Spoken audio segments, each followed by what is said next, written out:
সুপ্রিয় শিক্ষার্থীরা, কেমন আছে সবাই? এই মহামারীতে আমরা যেন সকলেই শারীরিক এবং মানসিকভাবে সুস্থ থাকতে পারি, মহান আল্লাহ পাকের নিকট প্রার্থনা করি। আজকের অনলাইন ক্লাসে তোমাদেরকে স্বাগত জানাচ্ছি। পদার্থবিজ্ঞান প্রথম পত্রের দ্বিতীয় অধ্যায় গতিবিদ্যা অধ্যায়ের প্রথম ক্লাস এটি। আজকে আমরা দুটি বিষয় রাখবো।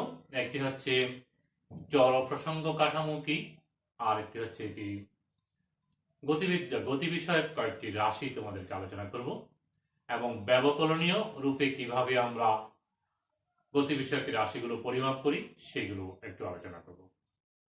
তো ক্লাসের শুরুতেই আরেকটি খুব গুরুত্বপূর্ণ বিষয় আলোচনা করা দরকার, সেটি হচ্ছে তোমরা ইতিমধ্যেই নোটিশ পেয়েছ। অধ্যক্ষ মহোদয় যে নোটিশটি প্রদান করেছেন তার মাধ্যমে এবং গ্রুপ শিক্ষকের মাধ্যমে তোমরা অবগত হয়েছ যে 8/12/2020 খ্রিস্টাব্দ তারিখ থেকে তোমাদের মূল্যায়ন পরীক্ষা হবে। আমাদের কলেজের যে নিয়ম, সেখানে মূল্যায়ন পরীক্ষা হয়, প্রথম সাময়িক পরীক্ষা হয়, বার্ষিক পরীক্ষা হয়। একাদশ শ্রেণীতে প্রথম সেটি হচ্ছে মূল্যায়ন পরীক্ষা। সেটি হবে 7 পত্রের, 7টা বিষয়ের ফার্স্ট পার্টের উপর হবে, প্রথম পত্রের উপর হবে। অর্থাৎ তোমাদেরকে টিচাররা যা পড়াইছেন বা পড়াচ্ছেন ওই তারিখ পর্যন্ত, পরীক্ষার আগ পর্যন্ত, সেগুলোই প্রশ্নে থাকবে। এটি হচ্ছে তোমাদের সিলেবাস। এখন আসো, পরীক্ষা কিভাবে হবে? হোয়াটসঅ্যাপের মাধ্যমে পরীক্ষা হবে। হোয়াটসঅ্যাপের মাধ্যমে কিভাবে হবে? তোমরা প্রত্যেকেই তোমাদের গ্রুপ শিক্ষকের সাথে হোয়াটসঅ্যাপে সংযুক্ত হবা। ইতিমধ্যে তোমরা প্রায় সকলেই সংযুক্ত হয়ে গেছ, যারা হও নাই তারা সংযুক্ত হও। গ্রুপ টিচারের কাছে কিছু না বুঝলে গ্রুপ টিচারের কাছে ফোন দিবা। ফোন কলের মাধ্যমে তোমরা জানতে পারবা কিভাবে এই পরীক্ষায় সংযুক্ত হবা। তথাপি আমি বলছি, প্রথমত যেদিন পরীক্ষা হবে সেই দিন তোমরা গ্রুপ শিক্ষকের মাধ্যমে প্রশ্নপত্র পেয়ে যাবা হোয়াটসঅ্যাপে। পরীক্ষার আগে তোমরা প্রশ্নপত্র পাওয়ার পরে সিকিউ এমসিকিউ থাকবে, সংক্ষিপ্ত প্রশ্ন থাকবে, সেই অনুযায়ী তোমরা প্রশ্ন আনসার করবা। পরীক্ষার একটি খাতা তৈরি করবা, যে খাতাটি তোমরা নর্মালি নিয়মিতভাবে কলেজে তোমাদেরকে সরবরাহ করা হয় পরীক্ষার সময়, সেরকম একটি পরীক্ষার খাতা তৈরি করবা আগে থেকে। সেই খাতায় তোমরা উত্তরগুলো লিখবা। নির্দিষ্ট সময় পরে উত্তরপত্র লেখার পরে তোমাদেরকে একটি সময় দেওয়া হবে। সেই সময়ের মধ্যে অবশ্যই তোমরা তোমাদের এই উত্তরপত্রগুলো ছবি উঠিয়ে হোয়াটসঅ্যাপে তোমাদের গ্রুপ শিক্ষকের ইনবক্সে, গ্রুপ শিক্ষকের যদি কোনো গ্রুপ থাকে সেখানে নয়, কারণ এটা পাবলিশ নয়, এটি তোমার ব্যক্তিগত বিষয়, শুধু তোমার শিক্ষক জানবে। সুতরাং গ্রুপ শিক্ষকের ইনবক্সে তুমি ছবিগুলো প্রেরণ করবা। কিসের ছবি? যেই খাতা তুমি লিখছো সেই খাতার ছবিগুলো পেজ করে লিখবা। পেজটা ক্রমাঙ্কন করলে ভালো হয়। পৃষ্ঠা নাম্বার 1, পৃষ্ঠা নাম্বার 2, এভাবে যদি তুমি খাতার উপর লিখে রাখো আরো ভালো হয়। আচ্ছা, তারপরে তুমি তোমার কাজ শেষ, এরপর তুমি খাতাটি সংরক্ষণ করবা। অধ্যক্ষ মহোদয় তোমাকে নোটিশের মাধ্যমে যখন রুটিন প্রকাশ করবেন কিংবা পরবর্তী তোমাদেরকে পরীক্ষার সময় জানিয়ে দিবেন কোন পরীক্ষার খাতা কখন তুমি কিভাবে জমা দিবা।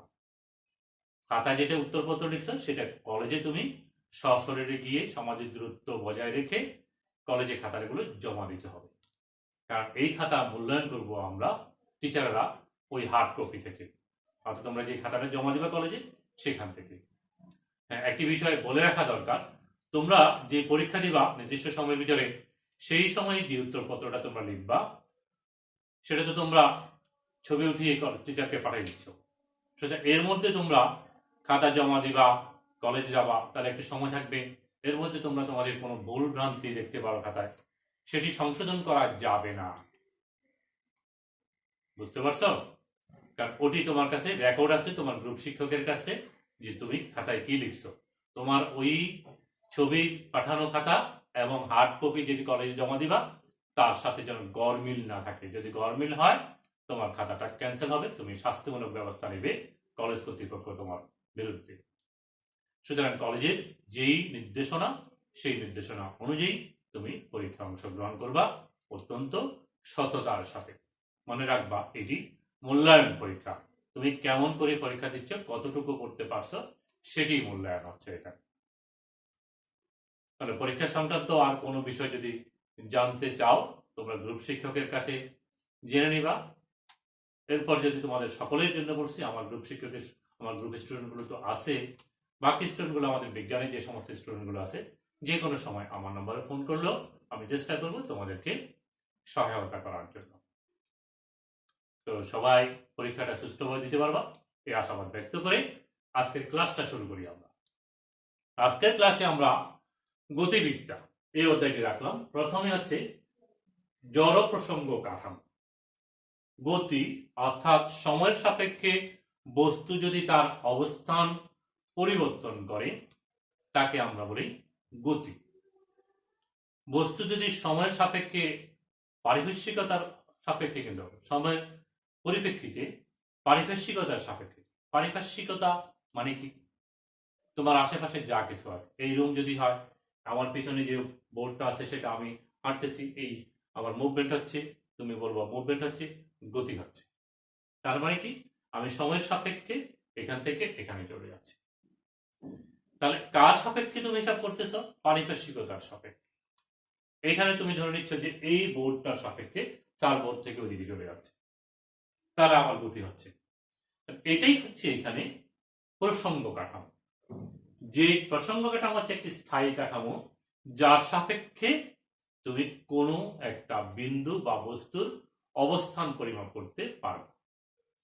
সেই স্থায়ী কাঠামোটা হতে পারে দালান কোঠা, রাস্তাঘাট, মাঠ হতে পারে, পুকুর হতে পারে, যে কোনো একটি স্থায়ী কাঠামো হতে পারে। তার সাপেক্ষে তুমি অন্য একটা বিন্দু বা বস্তুর অবস্থানকে বর্ণনা করবা, তাকে আমরা বলি প্রসঙ্গ কাঠামো। ফ্রেম অফ রেফারেন্স আমরা বলি। 3 ধরনের কাঠামো ব্যবস্থা আছে, একমাত্রিক, দ্বিমাত্রিক, ত্রিমাত্রিক। ভেক্টর অধ্যায়ে তোমাদেরকে ডিটেলস এগুলো আলোচনা করছি, তাই না? এখন আসো আমরা যদি বলি জড় প্রসঙ্গ কাঠামো, তাহলে সেটা আবার কি? প্রসঙ্গ কাঠামো তো আছে, জড় প্রসঙ্গ কাঠামো কি?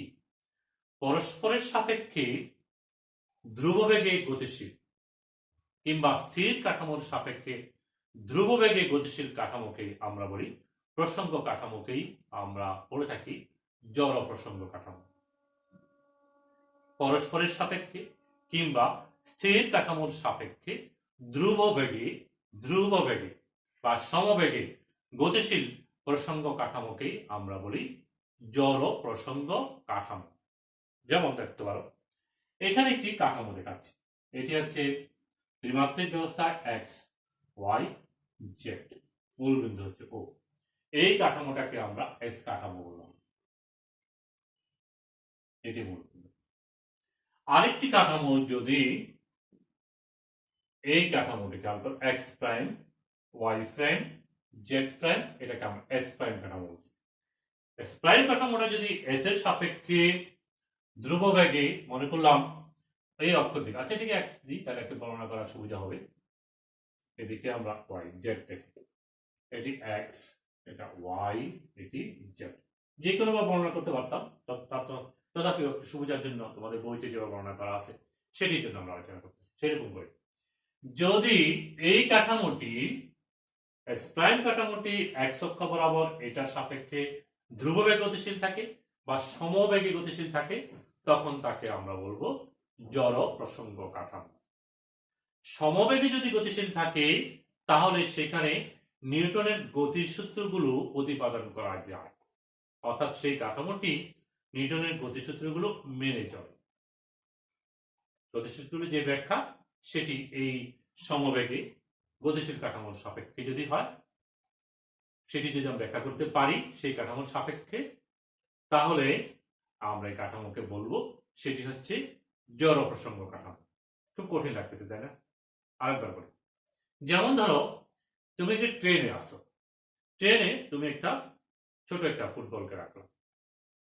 ট্রেনটা যদি সমবেগে চলে তাহলে ওই ফুটবলটা তুমি যেখানে রাখছো সেখানে থাকবে, কিন্তু ট্রেনটা যদি অসমবেগে চলে তাহলে সেটি হচ্ছে কি, ট্রেনটা যদি অসমবেগে চলে অর্থাৎ তাপ ত্বরণ থাকে, তাহলে ফুটবলটি যদি তুমি রাখছো ট্রেনের উপরে, ট্রেনে তোমার পাশে রাখছো, সেটা কিন্তু চলা শুরু করবে, গতি শুরু করবে।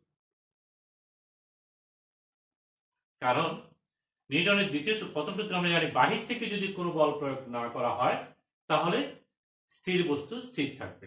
তো এই ফুটবলের মধ্যে কোনো বল প্রয়োগ করতেছি না, তাহলে স্থির যদি না থাকে তাহলে সেখানে নিউটন সূত্র প্রতিপাদন করা যাচ্ছে না।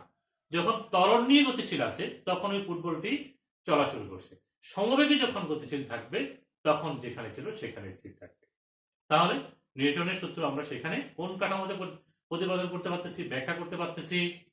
সমবেগে গতিশীল কাঠামোতে। তাহলে পরস্পরের সাপেক্ষে সমবেগে গতিশীল কাঠামোকেই আমরা বলবো জড় প্রসঙ্গ কাঠামো, কিংবা তুমি সংজ্ঞাটা এরকম বলতে পারো, যে প্রসঙ্গ কাঠামোতে নিউটনের গতিসূত্র প্রতিপাদন করা যায় তাকে বলা হয় জড় প্রসঙ্গ কাঠামো। আর যেই কাঠামোটি সমবেগ গতিশীল নয় তাহলে সেটি হচ্ছে অজড় প্রসঙ্গ কাঠামো। আরো সহজেই বলি, রাস্তার উপর তুমি দাঁড়িয়ে আছো, একটি ঘটনা পর্যবেক্ষণ করতেছো, আরেকজন গাড়িতে করে যাচ্ছে, সেও পর্যবেক্ষণ করতেছে। তুমি স্থির কাঠামোতে আছো, সে আছে গতিশীল কাঠামোতে।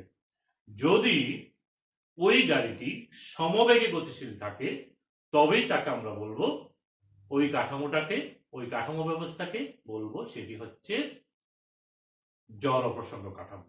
আর যদি অসমবেগ গতিশীল থাকে তাহলে সেটি হবে অজড় প্রসঙ্গ কাঠামো। বুঝে গেছে? হ্যাঁ, এগুলো আমাদের উচ্চতর আলোচনায় এগুলো আমাদের খুব দরকার হবে, সেই জন্য আমরা গতি বিষয়ক আলোচনা রাখবে, সেই জন্য আমরা এগুলো শিখে নিলাম বিষয়টি। এবার আসো আমরা আলোচনা করবো, একদম সহজ কিছু বিষয় আলোচনা করবো যেগুলো তোমরা জানো। ধ্রুতি। আমরা মনে করলাম এই হচ্ছে একটি কাঠামো ব্যবস্থা, এক্স ওয়াই জেড, একটা বস্তু কণা এরকম পথে ঘটেছে। এখান থেকে যাত্রা শুরু করে, মনে করলাম এ বিন্দু থেকে যাত্রা শুরু করলো, বি বিন্দুতে আসলো, বি বিন্দু থেকে সি বিন্দুতে গেল, সি বিন্দু থেকে ডি বিন্দুতে, এই পথেই ঘটেছে। এখন যদি বলি আমি বি বিন্দু থেকে যে সি বিন্দুতে গেল, বিসি যে পথ, এটি কি সরণ? সরণ হচ্ছে এখানে ন্যূনতম সরলরেখিক দূরত্ব, এইটি বি থেকে সিতে গেল। কতক্ষণ সময় গেল? মনে করলাম এ থেকে বিতে গেলে যেতে টি সময় লাগলো, সিতে যেতে লাগলো টি প্লাস ডিটি সময়। এই টি সময়ের পরে সাথে যখন ডিটি যোগ করি, এটি বোঝানো হচ্ছে ডিটি, এটি হচ্ছে ক্ষুদ্র পরিবর্তন, সময়ের সামান্য পরিমাণ বৃদ্ধি যখন হয় তখন আমরা ডিটি বলি। যদি আমাদের বড় ধরনের পরিবর্তন হয় তখন তাকে আমরা ডেল টি ব্যবহার করি। ডেল এবং ডি এগুলো পার্থক্য সূচক রাশি। আমরা ডেল এক্স বলি, ডেল আর বলি, ডেল এক্স, ডেল আর, ডি এক্স, ডি আর। এই পার্থক্যগুলো বোঝানোর জন্য আমরা ডেল কিংবা ডি ব্যবহার করি। এক্স বলতে আমরা বোঝাচ্ছি যে অবস্থানের পরিবর্তন, আর বলতে বোঝাচ্ছি আমরা সরণের পরিবর্তন।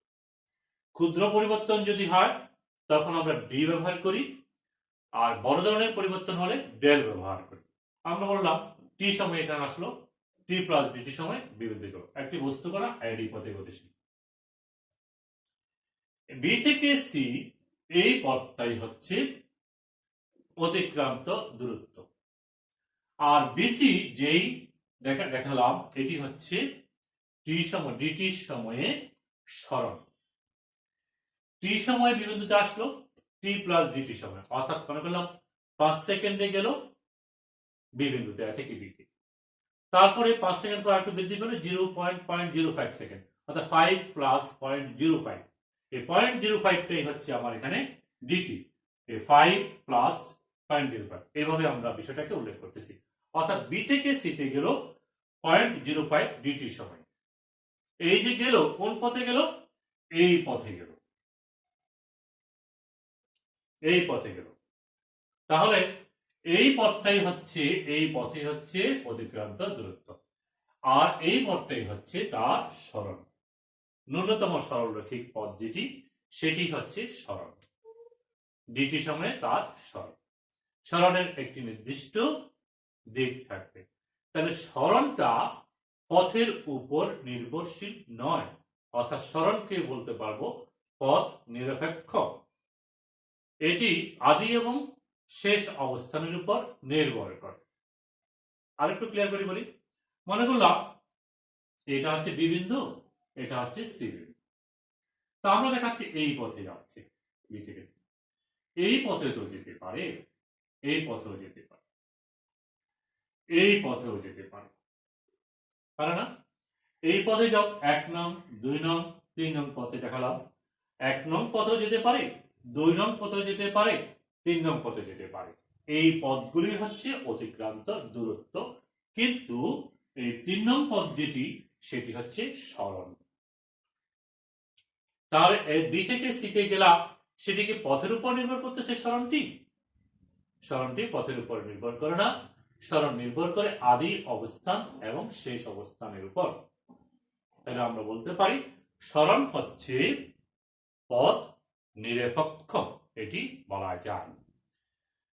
আবার বলি, সংক্ষেপে বলি তোমাদেরকে, তোমরা কি এইটুকু বুঝতে পারছো যে অতিক্রান্ত দূরত্ব আর সরণ এক কথা নয়? নিশ্চয়ই বুঝতে পারছি, আমরা আগে ওইগুলো শিখে আসছি। আমরা এখন একটু আবার রিভিউ করতেছি, একটু মনে রাখার জন্য চর্চা করতেছি। এবার আসো, এই সরণটা তুমি পরিমাপ করবা কিভাবে? প্রথম একটি অবস্থান ছিল, সেটি হচ্ছে বি বিন্দু টি সময়ে, পরবর্তীতে অবস্থান হলো সি বিন্দু টি প্লাস ডিটি সময়ে। তাহলে বি বিন্দুর অবস্থান পরিমাপ করার জন্য প্রসঙ্গ কাঠামোর মূল বিন্দুর সাপেক্ষে একটি অবস্থান ভেক্টর নিব। তাহলে এটাকে আমরা বলবো প্রথম অবস্থান ভেক্টর বা R I, initial vector. R I হচ্ছে প্রথম অবস্থান নির্দেশ করতেছে, টি সময়ে যেখানে ছিল, বিবিন্দুতে ছিল, তার অবস্থান বর্ণনা করার জন্য আমরা এই ভেক্টরটি নিলাম। কোন ভেক্টরটি? ও বি ভেক্টরটা নিলাম, ঠিক কিনা? তারপরে ডিটি সময়ে গিয়ে সি বিন্দুতে পৌঁছাবো। তাহলে সি বিন্দু প্রকাশ করার জন্য আমরা আরেকটি ভেক্টর নিচ্ছি, যেটা কোন ভেক্টর? সেটা হচ্ছে ও সি ভেক্টর। এটাকে আমরা বলছি এটি হচ্ছে শেষ অবস্থান, সেই জন্য আর এফ দ্বারা প্রকাশ করতেছি। জানো তো তোমরা অবস্থান ভেক্টর সংখ্যা শিখেছো না? প্রসঙ্গ কাঠামো মূল বিন্দুর সাপেক্ষে কোন বিন্দুর অবস্থান যে ভেক্টরের সাহায্যে নির্ণয় করা হয় তাকে বলা হয় অবস্থান ভেক্টর। তাহলে আমরা প্রথম অবস্থান এটা, দ্বিতীয় অবস্থান এটা, দুটি অবস্থান ভেক্টর পেলাম। এবার দেখো, বিসি হচ্ছে আমার সরণ। আমরা সংজ্ঞানুসারে বলছিলাম সরণ হচ্ছে কোনটি? সরণ হচ্ছে বিসি ভেক্টর, ঠিক কিনা? সরণ হচ্ছে বিসি ভেক্টর এটি। এখন তাহলে বিসিটা তুমি পাবা কিভাবে সেটা দেখো। বিসিটা আমরা পেতে পারি, ও বিসি একটি ত্রিভুজ, যে ত্রিভুজের ওবি একটি বাহু, বিসি একটি বাহু, দুটা একই ত্রিভুজের দুটি সন্নিহিত বাহু। খেয়াল করে এরকম করে, আবার ও বিন্দু এখানে, বি বিন্দু এখানে, সি বিন্দু এখানে, এইভাবে দেখানো আছে। এই ত্রিভুজের ক্ষেত্রে তুমি বলতে পারবা ওসি ভেক্টর সমান হচ্ছে ওবি প্লাস বিসি, ভেক্টর যোগের ত্রিভুজ সূত্র। ভেক্টর করে আসছি আমরা, প্রয়োগ করতেছি এখন। একটা ত্রিভুজের দুটি সন্নিহিত বাহু দ্বারা যদি দুটি ভেক্টরকে প্রকাশ করা যায়, অবশিষ্ট বাহুর বিপরীত ক্রম, তার মানে এইটাই হচ্ছে এই দুটার লব্ধি, দুইটার যোগফল হচ্ছে ওসি ভেক্টর। তাহলে তুমি এখন বলতে পারবা বিসি ভেক্টর সমান হচ্ছে ওসি মাইনাস ওবি ভেক্টর, অর্থাৎ ওই দুটা ভেক্টরের পার্থক্য। তার মানে এটি হচ্ছে আমার এখানকার বর্ণনা অনুযায়ী ওসি হচ্ছে আর এফ বিয়োগ আর আই, অর্থাৎ এই সরণ ভেক্টর হচ্ছে শেষ অবস্থান ভেক্টর এবং প্রাথমিক অবস্থান ভেক্টরের পার্থক্যকে আমরা বলি সরণ ভেক্টর। এটা কি বলবো? এটাকে সরণ ভেক্টর। তাহলে এই বিসিটা কি আমার সরণ নির্দেশ করতেছে, এটাকে আমরা বলছি কি এটি হচ্ছে সরণ বা এটাকে সরণ বা সরণ ভেক্টর বলবো আমরা এটাকে সরণ ভেক্টর, যেটি হচ্ছে ডেল আর। আর ডেল আরটা পাচ্ছি কিভাবে আমরা শেষ অবস্থান ভেক্টর থেকে আদি অবস্থান ভেক্টর বিয়োগ করলেই আমরা সরণ ভেক্টর পাবো। তাহলে কি আমরা সরণের সংজ্ঞাটা ভেক্টর রূপে যদি দিতে চাই এমন করে দিতে পারি না, অবস্থান ভেক্টরের পার্থক্যকেই সরণ ভেক্টর বলে। অবস্থান ভেক্টরের পার্থক্যকে এই শেষ অবস্থান ভেক্টর এবং এটি শেষ অবস্থান ভেক্টর, কোনটা ওসি, এটি শেষ অবস্থান ভেক্টর যাকে আমরা এখানে দেখালাম। এই শেষ অবস্থান ভেক্টর এবং আদি অবস্থান ভেক্টরের পার্থক্যটা হচ্ছে সরণ ভেক্টর, কারণ এটি হচ্ছে আমার সরণ। তাহলে টি সময় যে সরণটা হলো সেটি হচ্ছে, সেটাকে আমরা কি দ্বারা প্রকাশ করব, ডেল আর দ্বারা প্রকাশ করব, কারণ এখানে পার্থক্য নির্দেশ করতেছি তো অবস্থান ভেক্টরের পার্থক্য। সুতরাং বিসি কে আমি আর না বলে কি বলবো, পার্থক্যকে আমরা বলছিলাম ডিফারেন্স বোঝানোর জন্য আমরা ডেল কিংবা ডি ব্যবহার করি। এই ক্ষেত্রে আমরা ডেল লিখতেছি, ডেল আর অবস্থানের পার্থক্য, সেই জন্য বিসি কে অবস্থানের পার্থক্য তথা সরণ হিসাবে সরণ ভেক্টর হিসাবে দেখাচ্ছে। তাহলে আমরা কি শিখলাম, একটি বস্তু কণা যখন গতিশীল থাকে সময়ের সাপেক্ষে তার যখন অবস্থানের পরিবর্তন হয়, তাহলে সেই অবস্থানের পরিবর্তন থেকে প্রথম অবস্থান এবং শেষ অবস্থানের যদি জানি সেই পার্থক্য থেকেই আমরা সরণ ভেক্টর তথা সরণ নির্ণয় করতে সক্ষম হব। এবার আসো আমরা আরেকটা বিষয় আলোচনা করব, সেটি হচ্ছে দ্রুতি বা বেগ। ডেলটি সময়ে কতটুকু গেল, ডেলটি সময়ে অর্থাৎ এখানে বি থেকে টি থেকে বি থেকে সিতে যেতে আমরা মনে করলাম ডিটি সময় লাগবে। ডিটি সময় যেহেতু দূরত্ব অতিক্রম করে, সে অতিক্রান্ত দূরত্ব হচ্ছে এই পথটা, সেটি যদি ডিএস হয় তাহলে ডিএস বাই ডিটি এটাকে আমরা বলবো এটি হচ্ছে দ্রুতি। এটা হচ্ছে কি দ্রুতি, যাকে বি দ্বারা প্রকাশ করব। তবে এটাকে শুধু দ্রুতি বলবো না, এটাকে আমরা বলি গড় দ্রুতি। যে কোনো সময় ব্যবধানে, যে কোনো সময় ডেলটি সময় ব্যবধানে যদি কোন একটি বস্তু কণার সরণ ডেলএস হয়, অতিক্রান্ত দূরত্ব যদি পথ যদি ডেলএস হয়, তাহলে ডেলএস বাই ডেলটিকে আমরা বলে থাকি এটি হচ্ছে গড় দ্রুতি। এটি হচ্ছে গড় দ্রুতি, গড়ের যেই পথ অতিক্রম করছে। আর সময় ব্যবধান যদি শূন্যের কাছাকাছি হয়, সময় ব্যবধান শূন্যের কাছাকাছি বলতে আমরা বোঝাচ্ছি কি সময়টা একেবারেই কম, একেবারেই কম। একটা নির্দিষ্ট সময় এখান থেকে এখানে গেল, যাওয়ার সময় তার দ্রুতি সবসময় বেগ একরকম ছিল না, বেগের মান একরকম ছিল না, কখনো বেশি কখনো কম হতে পারে না, কখনো কম কখনো বেশি। তাহলে কখনো বেশি কখনো কম, এই দ্বারা যদি তুমি যে কোনো সময়কে দূরত্বকে সময় দ্বারা ভাগ করো, তাহলে সেটা প্রকৃত দ্রুতি পাবা না, সেটা পাবা গড় দ্রুতি। তাহলে যে কোনো অতিক্রান্ত দূরত্বকে বা পথকে যদি পথের মানকে তথা অতিক্রান্ত দূরত্বকে যে কোনো সময় দিয়ে ভাগ করলে সেটি পাবো আমরা গড় দ্রুতি। তাৎক্ষণিক দ্রুতি বা প্রকৃত দ্রুতি বলতে বোঝানো হয় যে কোনো মুহূর্তের দ্রুতিটাই হচ্ছে তার তাৎক্ষণিক দ্রুতি বা প্রকৃত দ্রুতি। তাহলে মুহূর্ত বলতে সময়টা খুব অল্প হয়। আমি যদি এখানে বলছিলাম যে আমার 5 প্লাস 0.05 সেকেন্ড পরে অর্থাৎ টি প্লাস ডিটি সময়, এটাকে আমরা এইভাবে দেখাচ্ছিলাম যে বি থেকে সিতে গেল। এখন এই সময়টা যদি আর কম হয়, তাহলে সি বিন্দুর অবস্থান যদি 0.025 হয়, 0.0125 হয়, তাহলে সি বিন্দুর অবস্থান আরো কম হবে, আরো কম হবে, আরো কাছে হবে, আরো কাছে হবে, সি বিন্দু একেবারে বি বিন্দুর অতি নিকটবর্তী হবে। তখন আমার এই টাইমটা যেটাকে আমরা ডেলটি বা ডিটি বলছি সেটি শূন্যের কাছাকাছি হবে।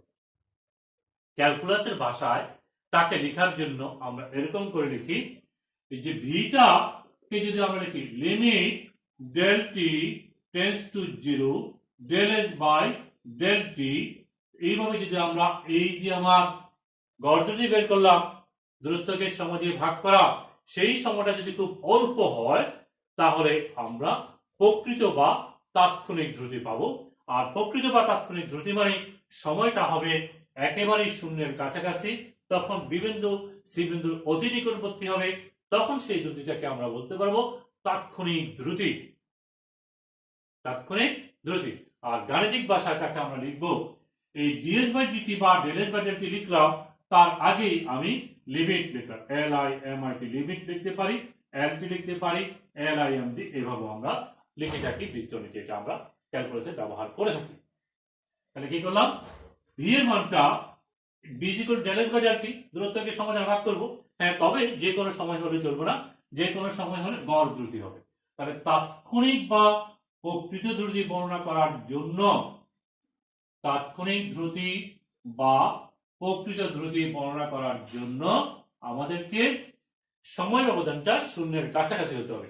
সেটি প্রকাশ করার জন্য এই রাশিটার আগেই ডিএস বাই ডেলএস বাই ডেলটির আগেই লিমিটটা বসাচ্ছি, এবং লেখার নিয়ম হচ্ছে এই এলআইএম লিমিট লিখবা, ঠিক তার নিচে যার লিমিট দিচ্ছ তাকে বুঝাবা, বসাবা এবং লিখবে এভাবে, ডেলটি গোজ টু বা টেন্স টু 0, এটা এরো মার্ক দিয়ে দেখাবা যে এটা শূন্যের কাছাকাছি।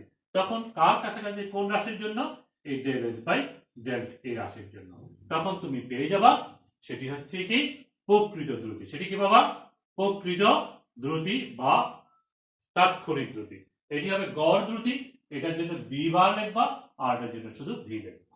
আর শূন্যের কাছাকাছি যখন হয়, সময় ব্যবধান কিংবা সরণের মান কিংবা দূরত্বের অবস্থানের মান বা দূরত্বের মান যখন শূন্যের কাছাকাছি হবে, তখন সেই সময়ের পার্থক্যটা কিংবা দূরত্বের পার্থক্যটা কিংবা সরণের পার্থক্যটা খুবই কম হবে, তখন তাকে আমরা ডেল না লিখি, ডি দিয়ে লিখি, শুরুতে বলছিলাম।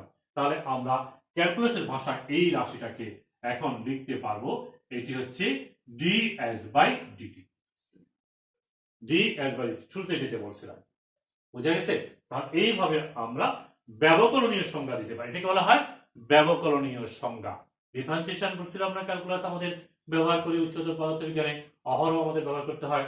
আজকে একটি আলোচনা করলাম যে তাৎক্ষণিক দ্রুতির সংজ্ঞা হচ্ছে সময় ব্যবধান যখন শূন্যের কাছাকাছি হবে, তখন অতিক্রান্ত দূরত্বকে সময় দ্বারা ভাগ করলেই আমরা তাৎক্ষণিক দ্রুতি বা প্রকৃত দ্রুতি পাবো। সেটি হচ্ছে DS by DT. DS by DT বোঝাচ্ছে যে এখানে দূরত্বকে সময়ের সাপেক্ষে তুমি দূরত্বের পরিবর্তনটা পরিমাপ করতেছ, অর্থাৎ ব্যবকলনীয় সংজ্ঞা বলি এটাকে আমরা, তাৎক্ষণিক দ্রুতির বা প্রকৃত দ্রুতির ব্যবকলনীয় সংজ্ঞা। একইভাবে আমরা বেগের সংজ্ঞা দিতে পারি, তাৎক্ষণিক বেগের সংজ্ঞা, তাৎক্ষণিক ত্বরণের সংজ্ঞা, এগুলো আমরা বর্ণনা করতে পারি। তাহলে আমরা কি আলোচনা করলাম, আমরা আলোচনা করলাম সরণ কি, সরণ ভেক্টর কি, অতিক্রান্ত দূরত্ব কি, তারপরে সরণ ভেক্টর আমরা কিভাবে পাবো, কাকে বলে সংজ্ঞা, আমরা পেলাম গড় দ্রুতি কাকে বলি, তাৎক্ষণিক দ্রুতি বা প্রকৃত দ্রুতি কাকে বলে, আমরা এটা পেলাম। এখন আসো গড় বেগ কাকে বলবো। যেই কোনো সময় ব্যবধানে, ডেলটি সময় ব্যবধানে, ডেলটি সময় ব্যবধানে যদি সরণ যদি ডেলার হয়, সরণ ডেলটি সময় ব্যবধানে এক অবস্থান থেকে আরেক অবস্থানে গেল, তাহলে তার সরণ হলো না। এই এক অবস্থান থেকে আরেক অবস্থানে যদি ডেলটি সময় লাগে, তাহলে সরণ হচ্ছে ডেলার। সেই ডেলারকে আমরা যদি ডেলটি দ্বারা ভাগ করি, তাহলে আমরা পাই এই সময়ের জন্য গড় বেগ। এটি হচ্ছে গড় বেগ, গড় দ্রুতির মতোই সংজ্ঞা। তাহলে যে কোনো সময় ব্যবধানে সরণকে সময় দ্বারা ভাগ করলে ওই সময় ব্যবধানের জন্য গড় বেগ পাবো।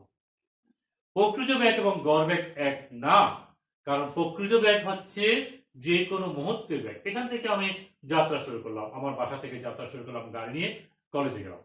এই যে পথে আমরা বিভিন্ন সময় বিভিন্ন দিকে তার গাড়ির মোড় পরিবর্তন, দিক পরিবর্তন হচ্ছে, বেগের মান কখনো বাড়তেছে কখনো কমতেছে, তাহলে আমি এখান থেকে মোট দূরত্বটাকে, সরণটাকে যদি সময় দিয়ে ভাগ করি, প্রকৃত বেগ তুমি পাবা না, কারণ এক একটা মুহূর্তে বেগের মান এক এক রকম ছিল।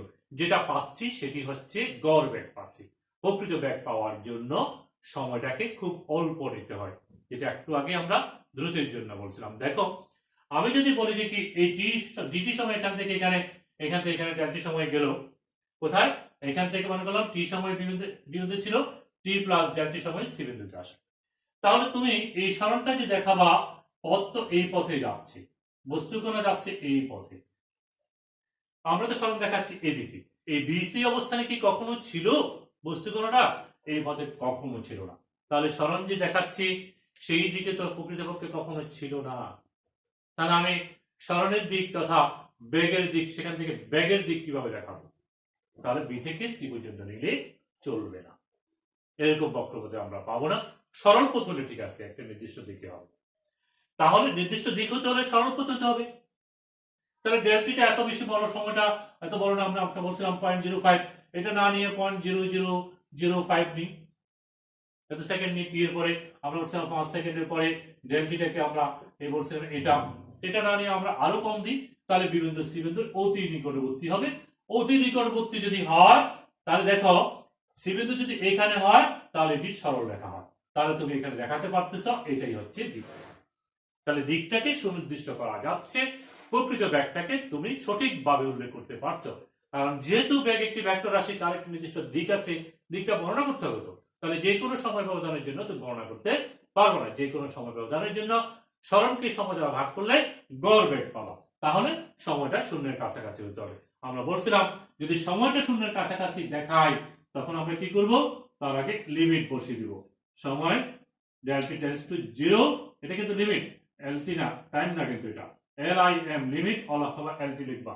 কার limit? Del R by del টি।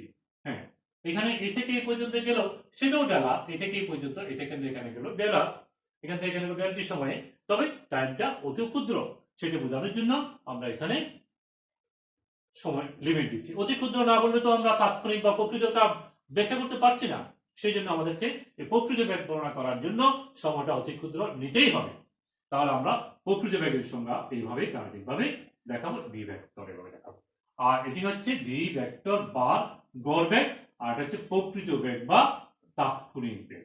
প্রকৃত বেগ বা তাৎক্ষণিক বেগ। তাহলে দেখো আমরা যতদিন যে বেগের সংখ্যাটা দিচ্ছিলাম, আমরা যে স্থিতি করে আসছিলাম, সেটি শুধু আমরা সরণকে সময় দ্বারা ভাগ করছি, সেটি আসলে গড় বেগ পাচ্ছিলাম। আমরা যদি প্রকৃত বেগ বর্ণনা করতে হয় সময় ব্যবধান অতি শূন্যের কাছাকাছি হতে হবে, অর্থাৎ একেবারেই শূন্যের কাছাকাছি যদি না হয় তাহলে আমরা দিকটাকে সুনির্দিষ্ট করতে পারবো না। বক্রপথে যখন থাকবে তাহলে সংখ্যাটা আমাদের এমন হবে যে সময় ব্যবধান যখন শূন্যের কাছাকাছি হবে তখন সরণের হারকেই তাৎক্ষণিক বেগ বা প্রকৃত বেগ বলে থাকে। এবং এটাকে ক্যালকুলাসের ভাষায় বলছিলাম, এটাকে আমরা এখন লিখতে পারি ডি আর বাই ডিটি। সেই তোমার সংখ্যাটা থাকলো, সরণকে সময় দ্বারা ভাগ করলাম, কিন্তু এটি হচ্ছে যে কোনো সরণ না, যে কোনো সরণ নয়, এটি হচ্ছে ক্ষুদ্রতে ক্ষুদ্র সময় ব্যবধানে যেই সরণ, সেই সময়কে তুমি সেই সরণকে সময় দ্বারা ভাগ করলেই প্রকৃত বেগ বা তাৎক্ষণিক বেগ পাবা। এইভাবে আমরা ব্যবকলনীয় রূপে আমরা আজকে তাৎক্ষণিক বেগ এবং প্রকৃত বেগের সংজ্ঞাটি আলোচনা করলাম। এখন দেখো এখানে একটি হায়ারের একটি ছোট অনুধাবনের একটি ছোট একটি প্রশ্ন হয়, সেটি একটু অনুধাবনের একটি প্রশ্ন হয়, সেটি একটু দেখো আলোচনা করব। আমরা বলছিলাম গড় বেগ কাকে বলে? গড় বেগ হচ্ছে ভি ভেক্টর বার। তোমরা জানো এইভাবে আমরা গড় লিখি, রাশির গড় হচ্ছে কি বার চিহ্ন দিয়ে। তাহলে গড় বেগ হচ্ছে যে কোনো সময়ের জন্য ডেল টি সময়ের জন্য সরণ হচ্ছে ডেল আর, তাকে আমরা সময় দ্বারা ভাগ করলে গড় বেগ পাবো। এখন দেখো প্রকৃত বেগের সংজ্ঞা হচ্ছে সময় ব্যবধান যখন শূন্যের কাছাকাছি হয় তখন আমরা সরণকে সময় দ্বারা ভাগ করলে প্রকৃত বেগটা পাবো। তাহলে এটিকে আমরা এখন লিখতে পারি limit del T tends to 0 V vector bar, এখান থেকে এই গড় বেগের সংজ্ঞা থেকে। তাহলে আমরা এখন উল্লেখ করতে পারবো গড় বেগের সীমান্তিক মানকেই তাৎক্ষণিক বেগ বা প্রকৃত বেগ বলে। আমাদের প্রশ্ন হয় গড় বেগ থেকে কিভাবে তাৎক্ষণিক বেগ পাওয়া যায়? তাহলে গড় বেগের সংজ্ঞা দিবা, তাৎক্ষণিক বেগ বা প্রকৃত বেগের সংজ্ঞা দিবা, আবার গড় বেগ থেকে এখানে এটা লিখবা। লেখার পরে তুমি এখন বলতে পারবা এই ভি ভেক্টরের মানটা, অর্থাৎ ভি বারের মান যদি শূন্যের কাছাকাছি হয়, শূন্যের কাছাকাছি যখন হয় তখন ভি ভার তথা গড় বেগের যে মানটাই, সেটাই হচ্ছে প্রকৃত বেগ বা তাৎক্ষণিক বেগ। আমরা লিখতে পারি গড় বেগের সীমান্তিক মান। সীমান্তিক মানে শূন্যের কাছাকাছি, একেবারে বি বিন্দু এবং সি বিন্দু খুব কাছাকাছি হবে, তখন যে গড় বেগটা বি এবং সি এর সরণের জন্য যে গড় বেগটা, সেটি হচ্ছে প্রকৃত বেগ বা তাৎক্ষণিক বেগ। আমরা গাণিতিক ভাবে এইভাবে লিখি, আর যদি আমরা ফিজিক্যাল লিখি, আমরা ভাষাগতভাবে লিখতে পারি, এক্সপ্রেস করতে চাই, বর্ণনা করতে চাই, তাহলে আমরা লিখবো গড় বেগের সীমান্তিক মানকেই তাৎক্ষণিক বেগ বলে, এটাও আমরা বলতে পারি। তাহলে আজকে আমরা আর বাড়াচ্ছি না, আর তাৎক্ষণিক বেগের পরে তাৎক্ষণিক ত্বরণে কিভাবে পরিমাপ করি আমরা আগামী ক্লাসে সেই বিষয়গুলো সহ, এবং আমরা অবস্থান সময়, বেগ সময় এই রেখাচিত্রগুলো আলোচনা করব এবং সেগুলোর ব্যবহার কিভাবে হয় সেগুলো আলোচনা করব।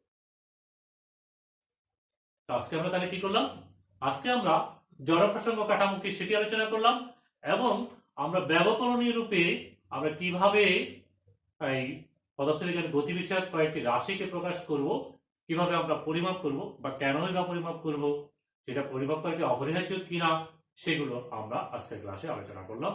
অর্থাৎ আমরা সরল মেট্রোটা পরিমাপ করলাম, আমরা গড় দ্রুতি কি সেটি জানলাম, তাৎক্ষণিক দ্রুতি কি সেটি জানলাম, গড় বেগ কি সেটা জানলাম, তাৎক্ষণিক বেগ কি সেটি জানলাম। আমরা এই বিষয়গুলো কিভাবে পরিমাপ করতে হয় সেটিগুলো আমরা জেনে নিলাম আজকের ক্লাসে। এগুলো একদম বেসিক পড়া, এগুলো আমার জেনে নিতে হবে। আশা করি তোমরা এই ক্লাসটি ভালোভাবে বুঝতে সক্ষম হবা। যদি খুব মনোযোগী হও এবং তোমাদের বইয়ের সাথে পড়ার সাথে মিল রেখে তোমরা অবশ্যই বই সাথে রাখবা। ক্লাস যখন দেখবা খাতা কলম বই রাখবা, স্যার যেটা বলে সেটা লিখবা এবং বইয়ের সাথে সেটি মিলিয়ে আবার তুমি দেখবা। যদি কোথাও তোমার দ্বন্দ্ব হয়, দুটো জিনিস বুঝতে অসুবিধা হয়, তাহলে সরাসরি আমাকে জানাবা, আমি তোমাদেরকে সেটি সমাধান করার চেষ্টা করবো। অনেকক্ষণ সঙ্গে ছিলাম, এতক্ষণ সঙ্গে থাকার জন্য ধন্যবাদ জানি। আজকের ক্লাসে এখানেই সমাপ্তি করছি। আল্লাহ হাফেজ, সবাই ভালো থাকবে।